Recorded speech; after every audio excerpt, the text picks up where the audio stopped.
Olivia from Girlybunches, and in this week's video I'm going to be showing you how to make this really simple, quick, cute, easy, super duper fast to make hexagon. So yeah, very simple pattern as you can see, and yeah, just a great project. I will do a follow-up video showing you how to do the half hexagon to this, so that if you want to turn this into a blanket or cushion covers or something like that when it needs straight edges, that will show you how to get those straight edges. Okay, so yeah, let's get on with showing you how to make this hexagon. Okay, so I'm going to be using my 4mm hook here and some double knit yarn, so I'm using the right sized hook for the yarn that I'm using. If you're using slightly bigger hook or smaller, then you might want to do some test sizes just to see how it's going to work out. And I'm going to start off with a magic loop, which is 2 wraps around my finger of yarn, put the hook underneath the yarn and pull that back bit of yarn through and just do a slip stitch. If that was a bit quick for you and you've never done a magic loop before, then I've got a video talking about how to do it more in depth, and I shall link that up in the top right corner and in the description box down below. And what we're going to do first of all is we're going to do 5 chains. That's 1, 2, 3, 4, 5, and that will replace my first treble and 2 chains. So my first treble is 3 stitches. That's a treble to me, a replacement treble, which you may know as a double crochet, but because I'm British I call that treble. So now I'm going to do another treble into my loop and 2 chains and another treble, and I'm going to repeat that until I have in total 6 posts. That's 1, 2, 3, so 2 chains in between each of the trebles. There's 4, and then there's 5, 2 chains, and my 6th post, and then I'm going to do 2 chains. Get out of the way. And then I'm going to slip stitch into my 3rd chain from the beginning, which was my replacement treble, like so. Take my hook out and then pull that tail end nice and tight, and then that pulls that all together like that. So I'll end up with 1, 2, 3, 4, 5, 6 posts. So I'm now going to slip stitch into my first 2 chain space, and into that space I'm going to do 3 chains, which replaces a treble, and then 2 more trebles.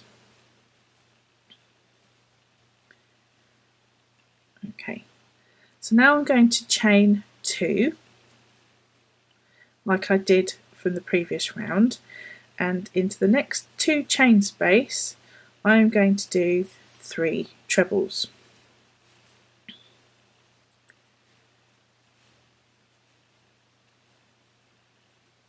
And I'm going to repeat that until I come all the way round, and I'll come back when I get down to here. So I've gone all the way around now, and I just need to do 2 more chains, and then I can slip stitch into the top of that 3rd chain there to finish off my round, and that's our 2nd round done. Okay, so now we're going to do our 3rd round, and this time we're going to do 3 chains again, and I'm going to do a treble into that same stitch. So we've got 2 trebles there essentially, and I'm going to do 1 into the next one, and then into that next one along I'm going to do 2 trebles again.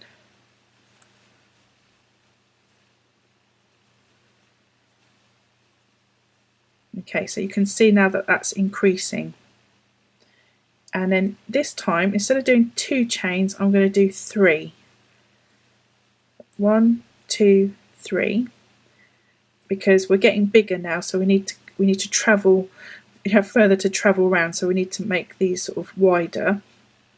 And then again I'm going to do 2 trebles into that next stitch, 1 into that one, and then 2 into that one there. So on every round, every stitch that is by a gap you're going to do 2 trebles into, and then 1 into all the others, and then 2 because that's on a gap. So I'll just do that. So that's 1, 2 trebles into that first one there because it's next to a gap, and then 1 into that middle one, and then 2 into that one there. Just get some more yarn.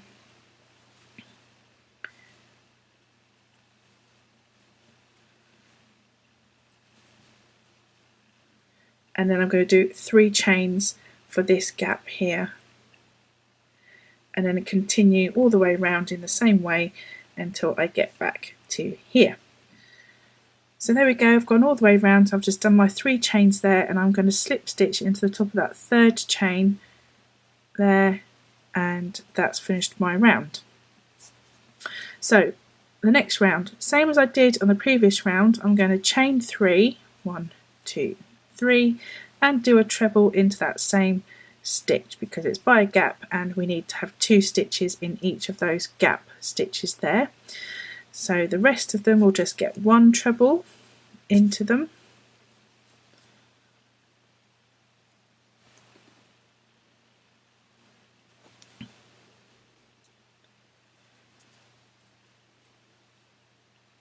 and this one has 2, and I'm still going to do 3 chains,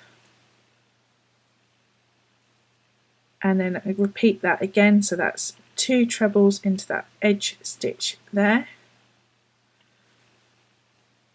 1 into the next, 1, 2, 3, and then in that end one I'm going to do 2 trebles,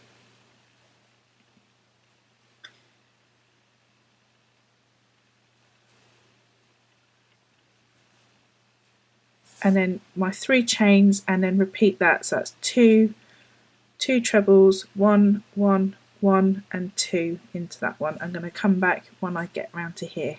And there we go, I have now come round to the start again. I've done my 3 chains and then again to do a slip stitch here. Now you could finish there, that would be perfectly decent sized hexagon, but if you wanted to keep going then you just keep following the same principle. So you would do 2 trebles here, 1, 1, 1, 1, 1 and 2, and then every 2 rounds you want to increase this chain gap by 1. So we did 2 on this first one and 2 on that second round, and then for each of these 2 rounds I did 3 chains. So if you went up again for the next 2 rounds you would want to have 4 chains as your gap, and then just you'd keep increasing that as you got bigger and bigger. So there you go, there's that quick little tutorial on how to make a great little hexagon. If you just sort of, you know, quick, I've got to make something, then you know this is sort of really easy to follow hexagon pattern. So I really hope you enjoyed my video. I would love a thumbs up if you did. Why not subscribe if you haven't already? That would be fantastic if you did both, subscribe and a thumbs up. How fabulous of you. And yeah, if you have any questions or comments about this video or any of my other videos, or you have requests, please do drop them in the comments box down below. Yeah, I would love to hear from you, even if it's just a hi. I always like to say hi. I might not reply straight back, but I will definitely reply eventually. I do work full time, so yeah, I will promise to get back to you eventually. So yep, that's the end of my video this week. If you want to catch me on Facebook, Instagram and Twitter, then why not check out the links in my description box down below, or you'll find me somewhere crocheting or crafting or doing something. So I will do a follow-up video and doing a half hexagon to this, so a half version of this, so you can have nice straight edges to your hexagon blanket. And yeah, I'll see you in my next video. Thanks for watching. Bye.